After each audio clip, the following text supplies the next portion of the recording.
ओम श्री परमात्मने नमः।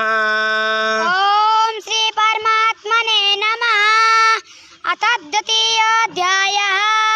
संजय उवाच तं तथा कृपयाविष्टमस्य पूर्णाकुलेक्षणं विषीदन्तमिदं वाक्यमुवाच मधुसूदनः।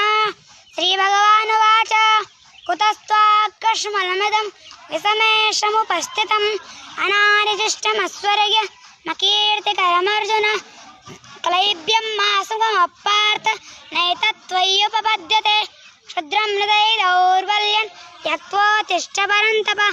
अर्जुन उवाच कथं भेस्म मां शङ्क्य द्रोणं च मधुसूदन यतो विप्रतियोत्स्यामि पूजारावरिसूदन गुरुणात्वा हि महानुभावान् श्रेयो भोक्तुं वैष्णवपि अलोके हत्वार्थकामांस्तु गुरोनियैव वन्दीय भोगान् रुधिरप्रदिग्धान् न चैतद्विदमक्कतरन्न हरियो यद्वा जयेम यदि वा नो जयेयो यानेव हत्वा जीवितामस्तेव स्थिता प्रमुखे धार्तराष्ट्राः कार्पण्यदोषोपादस्स रक्षामि त्वां धर्मसम्मूढचेताः यच्छ्रेयस्यान्निश्चितं ब्रूहि तन्मे